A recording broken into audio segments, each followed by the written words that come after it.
আসসালামু আলাইকুম। চলে আসলাম আবারও নতুন আরও একটি রেসিপি নিয়ে। আজকে কালোজাম মিষ্টি তৈরি করে দেখাবো। আশা করি আজকের রেসিপিটাও আপনাদের ভালো লাগবে। আর ভালো লেগে থাকলে অবশ্যই লাইক, কমেন্ট, শেয়ার দিয়ে রাখবেন। আর নতুন নতুন আপডেট পেতে আমাদের পেজটি ফলো দিয়ে রাখবেন। অনেকেরই কালোজাম মিষ্টিটা পারফেক্ট হতে চায় না। তারা কিন্তু চাইলে আজকের এই রেসিপিটা ট্রাই করতে পারেন। ভিডিওটি না টেনে শুরু থেকে শেষ পর্যন্ত দেখলে আশা করি আপনারাও ঠিক পারফেক্টভাবে কালোজাম মিষ্টিটা তৈরি করতে পারবেন। চলে যাচ্ছি পুরো প্রস্তুত প্রণালীতে। কালোজাম মিষ্টি তৈরির জন্য আমি এখানে মেজারমেন্ট কাপের 1 কাপ মেপে গুঁড়া দুধ নিয়ে নিয়েছি। সাথে দিয়ে দিচ্ছি কাঁচা সুজি 1 টেবিল চামচ,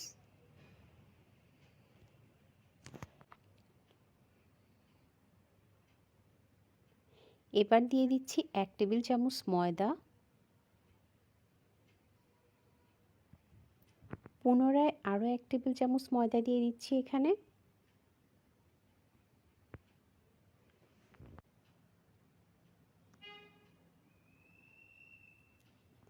এখন দিয়ে দিচ্ছি হাফ চা চামচ বেকিং পাউডার।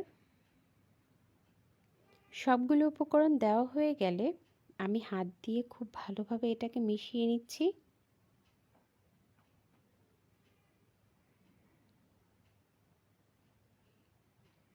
সব কিছু মেশানো হলে ঠিক এই পর্যায়ে আমি এখানে হাফ চা চামচ ঘি দিয়ে দিচ্ছি। ঘি দিয়ে পুনরায় হাত দিয়ে খুব ভালোভাবে আমি এটাকে মিশিয়ে নিচ্ছি। মেশানো হয়ে গেলে ঠিক এমনটা হয়ে আসবে। আর এই পর্যায়ে আমি এখানে লিকুইড দুধ দিয়ে দিচ্ছি। দুধটা কিন্তু অবশ্যই জাল করা রুম টেম্পারেচারে রাখা দুধ হতে হবে। পরিমাণ মতো লিকুইড দুধ নিয়ে একটা স্টিকি একটা ডো তৈরি করতে হবে। দেখতে পাচ্ছেন এটা কতটা সফট হয়েছে আর কতটা নরম, ঠিক এমনটাই হতে হবে। আর এখানে আমি লাল রং দিয়ে দিয়েছি ড্রপ, এটা অপশনাল, আপনারা চাইলে স্কিপ করতে পারেন। আর এখন দেখতে পাচ্ছেন হাতে ঘি মেখে আমি মিষ্টির শেপ দিয়ে নিচ্ছি। আর এই কাজটা কিন্তু একটু দ্রুত করতে হবে, কারণ ডোটা শক্ত হয়ে গেলে সেই ক্ষেত্রে মিষ্টিটা পারফেক্টভাবে হাতে শেপ নাও আসতে পারে, মিষ্টিটা ফেটে যাওয়ার সম্ভাবনা বেশি থাকবে তখন। তাই এই কাজটা কিন্তু একটু দ্রুত করতে হবে। দেখতে পাচ্ছেন আমি সবগুলো মিষ্টি সুন্দর করে এভাবে শেপ দিয়ে নিয়েছি। সবগুলো মিষ্টি শেপ দেওয়া হয়ে গিয়েছে, ঠিক এমনটা হয়েছে। শেপটা আপনাদের ইচ্ছা মতো। আমি এখন মিষ্টিগুলোকে ফ্রাই করে নিচ্ছি। তেলটা যখন একদমই আঙ্গুল ডোবানো যায়, ঠিক এমন একদমই উষ্ণ গরম হবে, সেই পর্যায়ে মিষ্টিগুলো সব দিয়ে দিতে হবে। আর চুলার আঁচটা একদমই কিন্তু লো রাখতে হবে। যখন মিষ্টিগুলো একটু উপরে ভেসে আসবে, ঠিক সেই পর্যায়ে মিডিয়াম টু লো আছে একদম শেষ পর্যন্ত মিষ্টিগুলোকে ভেজে নিতে হবে।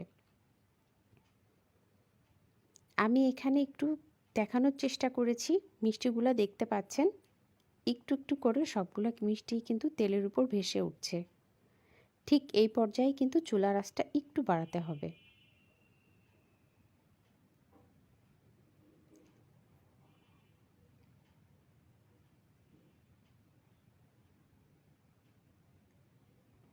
সবগুলো মিষ্টি ঠিক এভাবে ভেসে উঠছে। আর এই পর্যায়ে কিন্তু আমি চুলার জালটাও একটু বাড়িয়ে দিয়েছিলাম। ঠিক এভাবেই উল্টে পাল্টে সময় নিয়ে সবগুলো মিষ্টিকে আমরা ভেজে নিব।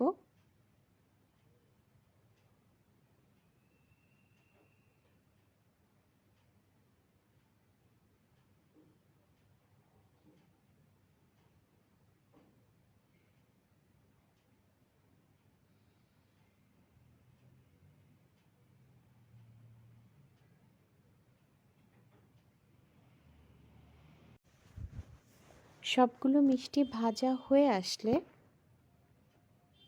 ঠিক এই পর্যায়ে চুলাটা অফ করে দিতে হবে। আর এমনই একটা ডার্ক কালার আসলেই চুলাটা অফ করে দিব।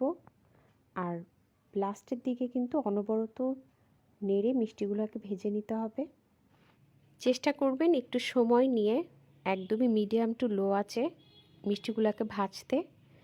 আর কিছুটা মিষ্টি হয়ে আসলে সেই পর্যায়ে কিন্তু আপনাকে বারবার মিষ্টিগুলোকে উল্টে পাল্টে দিতে হবে।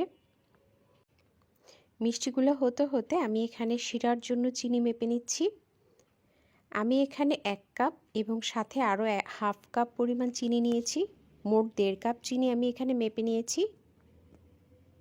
আর পানি দিয়ে দিয়েছি এখানে। প্রথমে 1 কাপ নিয়েছি, পুনরায় আমি আরও 1 কাপ দিয়ে দিয়েছি এখানে। আমি আরও 1 কাপ দিয়েছি।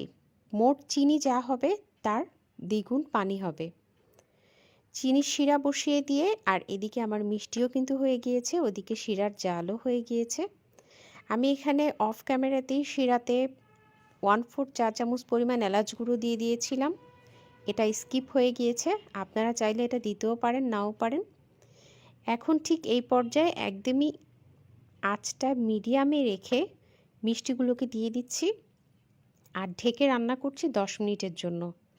মাঝে মধ্যে 2-1 বার একটু ঢাকনাটা খুলে মিষ্টিগুলোকে একটু উল্টে পাল্টে দিতে হবে।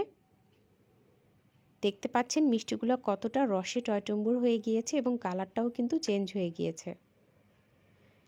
মিষ্টিটা হয়ে গিয়েছে আর এই পর্যায়ে আমি চলে যাচ্ছি মাওয়াতে।